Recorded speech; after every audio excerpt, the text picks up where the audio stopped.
my god.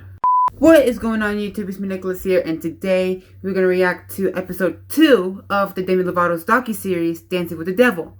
Yesterday, I posted the video of me reacting to episode 1, and thank you for all your love and support in that. A lot of views, thank you. And today, we're going to do episode 2, and which leads to the worst part of this series. How did it happen? So I hope you guys stick around. It's going to be hard for me to watch. If you enjoy what you see here, smack the like button and subscribe for more videos like this. Without further ado, let's get into it. Alright, here goes nothing. This episode contains content surrounding addiction and sexual abuse. No. Oh, here we go. It's gonna be good. Here we go. So, the morning of the overdose, Demi had really wanted to make this doctor's appointment. So I got over there extra early to wake her up for it. Her door was closed. So whenever her door was closed, I kind of just took it as a hint, like, hey, just knock. So I knocked. Natalie, her chef at the time, she had just arrived, and I heard her in the kitchen, so I went down to talk to her for a little bit. And then I went back upstairs, and I knocked again. At this point, I was kind of just like, okay, we're gonna be late. I was getting a little annoyed with her, and I think I might have even texted her and like, hey, like, let's go. And I opened the door really slowly, and it was really dark and cold in her room. And I kind of got chills, honestly. I thought that she was just drunk or hungover. So I kind of started to like nudge her a little bit, like, hey, like, let's get up now, like it's time to go.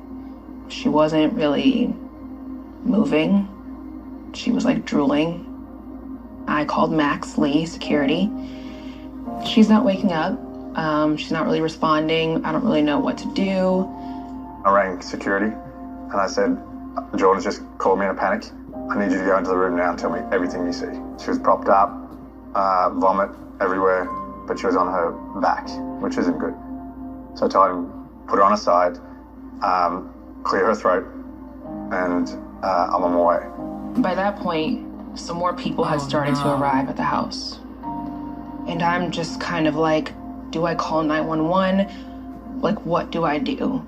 So I called, and I just remember sneaking downstairs to make the phone call because I didn't want to get in trouble for calling 911. While I was on the call, someone told me to tell the operator no sirens. Hang in there, okay? We're on our way. I'll let you know when they're outside. You should be hearing the sirens real soon. Wait, no sirens, please, right? No. This is a medical emergency. I don't have control over that. Well, this is definitely a medical emergency for her. I was quite impressed with Jordan's handling it. I couldn't care what anyone thought. Get an ambulance there. The ambulance came. They came upstairs to her room. They got their Narcan out, trying to really just bring her back to life. There was one point where she turned blue, like her whole body completely turned blue. And yeah, I was just like, oh, she's dead for sure. Yeah, it was the craziest thing I've ever seen. It was tough. It was tough. Really tough to watch.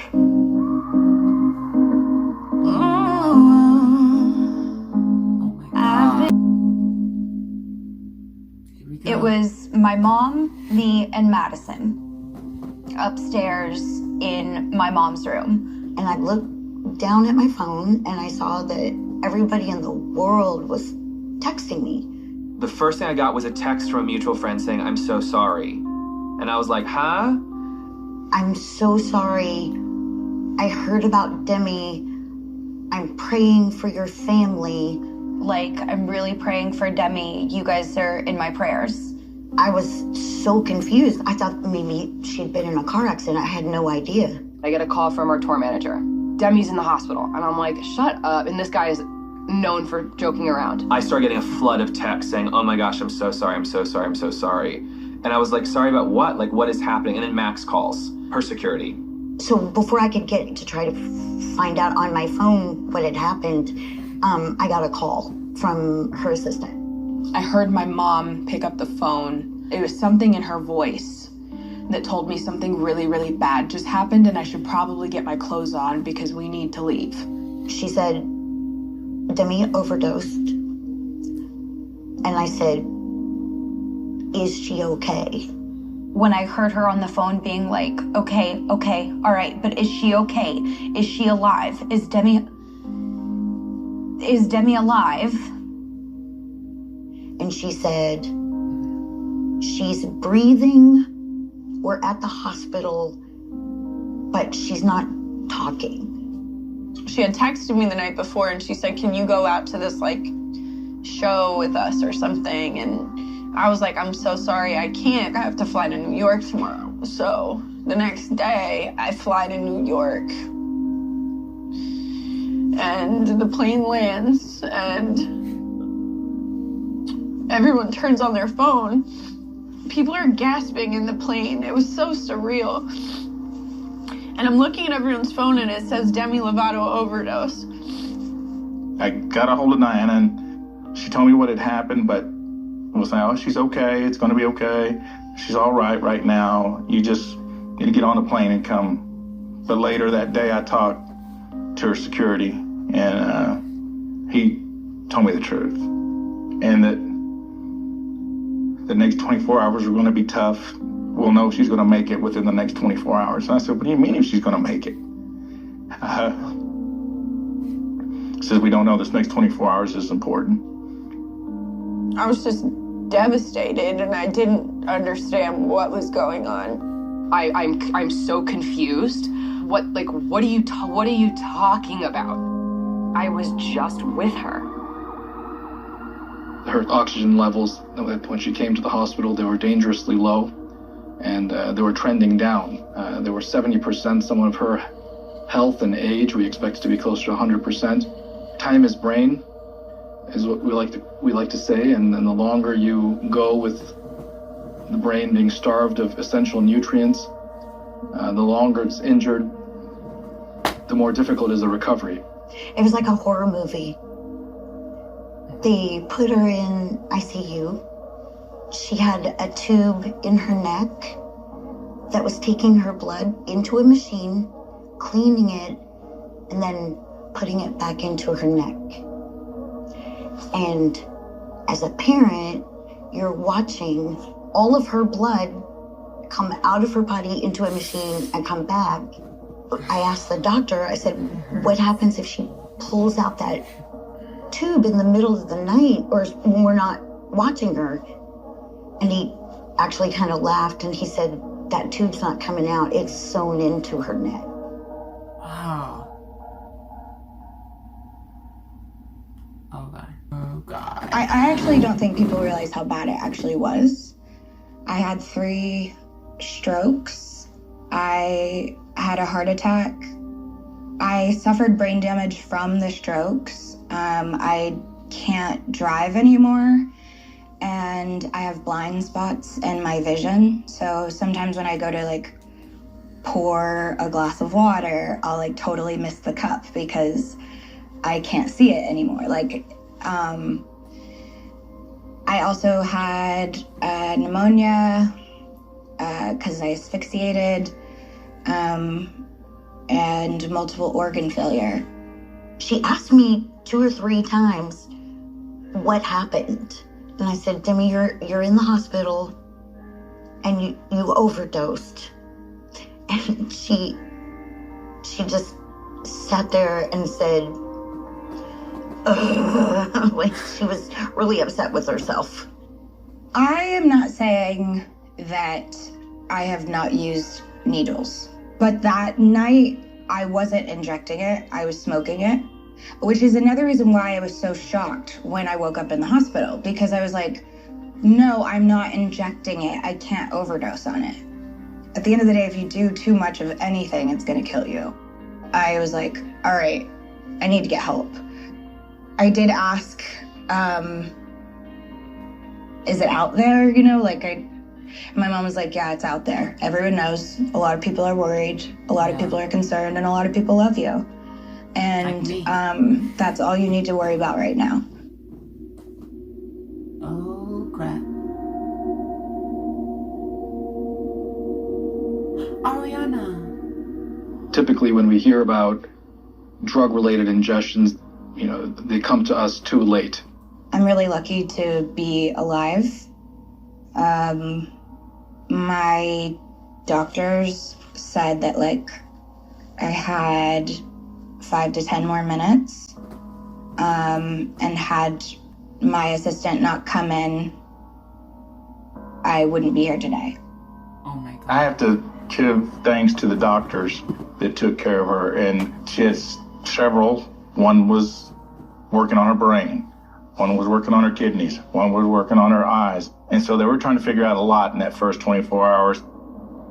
What the dialysis does in this case is it removes the toxins and the fluid accumulation and prevents the brain from swelling and becoming more injured. They came to me and said we can either go to the neck or we can go in down here. I remember them trying to sew it into my groin, and it was so painful, even on whatever drugs I was on. They gave the 2 options, and I said, please try this part first, for obvious reasons.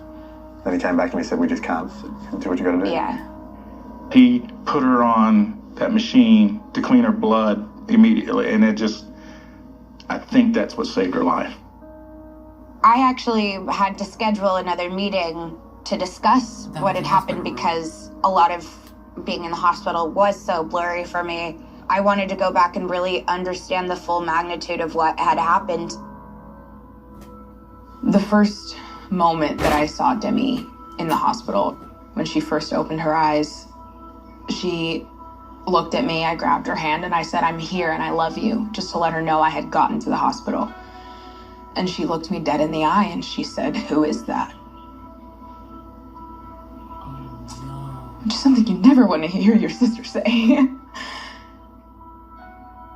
That is by far the worst moment of my life, was when she woke up and she was like, I can't see anything. And we all kind of looked at the nurses and the doctors were like, what? Like, what do you mean? What does she mean? What do you mean she can't see anything?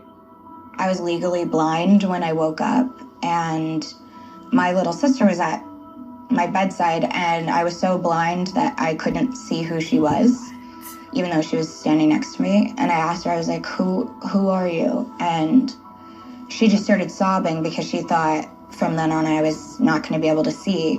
The areas of her brain that were initially affected were the vision centers, the back of the brain. The idea was to mitigate the damage and to provide the best opportunity for recovery. The first time you got sober, I think it was in response to the fact that your parents told you you couldn't see your sister Madison. And then to bring it full circle, you couldn't see your sister in a literal sense. I know that's not what they literally meant. I know they meant it metaphorically, but it's really ironic and in a weird way poetic that it ended up happening like that and me not actually seeing her. To be honest, when I found out that Demi wanting to be able to see me and keep a relationship with me was one of the reasons she went to treatment, I didn't believe it. That a sister relationship like that could stand in the way of Demi and her addictions, even if for a moment. I think that God has a twisted sense of humor sometimes. I think people can understand picking up a joint. What gets harder for people to understand is the harder drugs. How does that even happen? How do you even do something like that? So my cocktail before I got sober was Coke and Xanax together. It was an upper and a downer, and I loved the combination. Once I relapsed, the floodgates were open. Within a couple of weeks, I called a drug dealer and I was like, do you have Coke and Xanax? And he said, no, but I have crack and heroin. And I was like, I've always wanted to try it. So it might be hard for people to understand, but when people relapse, and this is, you know, pretty much the case always, is that people will they won't even return to where they last used. They will return to a much harsher bottom. I knew that what I had been looking for, I hadn't found yet. But what I had been looking for was not in the form of a drug. It was the spiritual growth that I've had over the past, I even want to say like 7 months. That spiritual growth is what I was looking for. You cannot help someone who doesn't want to help themselves. I mean, you can cut them off, you can threaten, you can offer help as many times as you like. And I think that was something we struggled with for a while, which is how far do we push? How much can you pull away from someone because of their addiction until you just become an asshole? It wasn't fair, actually, to everyone that was around me during that time, because when I did end up in the hospital, they were kind of thrown for a loop, too, of like, whoa, what the have you been doing? What do you mean? And that was my fault. That was me manipulating the people around me and making sure they never found out. When she decided to not be sober anymore, I never had been in an experience with her where it was bizarre or out of control, to the point where I was like, this is not going to be good. This is not going to turn out well. And I think that's where we all were being fooled. Oh, back to that. My birthday wasn't crazy. It was my closest friends. My mother was in town. Demi's security was there, her bodyguard. And I said, you know, let's just all hang out. So it was about midnight, 12:30. A couple people went home and she was like, let's go back to my house. We came home to her place. She offered us LaCroix. In my head, I'm like, that's cool. And it made me feel comfortable. We danced on the roof and this and that, and we just started to get tired. And I'm like, all right, I'm going home. Love you. She goes, stay over. You and everyone just stay over. And I'm like, girl, I gotta go home. I have dogs. My mother's there. I gotta go home. No, please stay over. I'm like, let's go hiking in the morning. You know, we're all fine. It's early enough. Let's go hiking in the morning. I'll call you in the morning. Great, awesome, love that. And when I was leaving the house, she was like waving. I just like felt a little odd. I was just like, wow, like that was a really nice night. Why do I feel like I should have stayed? And we were halfway away from the house and we pulled over. And I look at my friend Janelle and I said, do you feel weird? And she's like, I feel weird. Should we have stayed? And I'm like, no. She's a grown-up girl. In my head, I'm like, what is she gonna do? She's gonna go to bed. Like, no, she's fine. I said I was going to bed, but the reality was I had called my dealer over. What people don't realize about that night for me is I didn't just overdose. I also was taken advantage of. No. I had not heard of him before. That was a part of her life that she had kept at least hidden from me. So if she's drinking again and using again, someone has to be supplying this stuff. She has to be getting it from drug dealer, somebody. Obviously. I found out later, of course, that wasn't the first time that he had come over or supplied her. But she had drunkenly hit him up that night. He had given her drugs. He told her some different iteration of what they were. I don't think he mentioned it was laced with fentanyl. He gave me what I assume now to be fentanyl by giving me aftermarket pills. And on top of that, he also ended up getting her really high and leaving her for dead. I've had my fair share of sexual trauma throughout childhood, teenage years, and when they found me, I was naked. I was blue. I was literally left for dead after he took advantage of me. And when I woke up in the hospital, they asked if I had had consensual sex. And there was one flash that I had of him on top of me. I saw that flash and I said yes. It actually wasn't until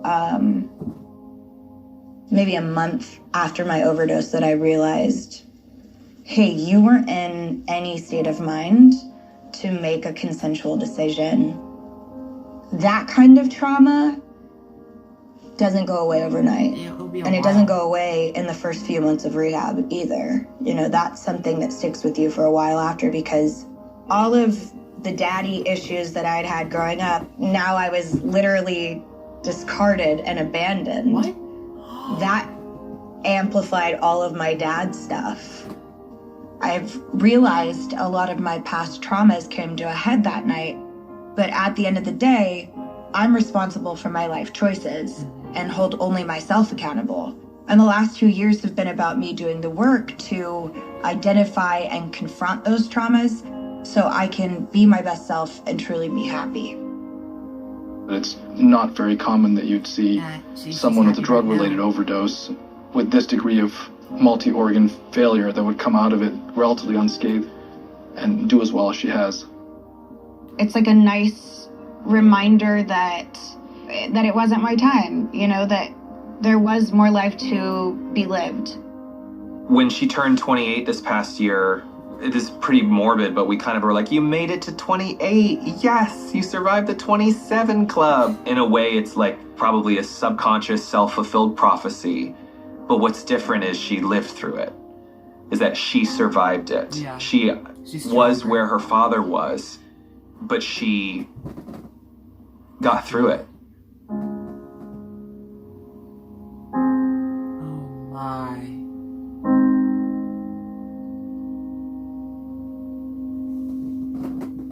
Oh my God, that was a lot. That was a lot. Oh my God. Did you know who Demi Lovato was before that night? I did not. And I did not Google her for about a week after I started interacting with her. Me. And sorry. That's fine. But I didn't do that. I didn't do it deliberately because I don't like it to influence my medical decision making. You know she's got some bops. Yeah, she does. I now know that. Wow. That was brutal. Oh my God. Wow. That was brutal. She went at it. She went like told the story. I think she got sexual assaulted.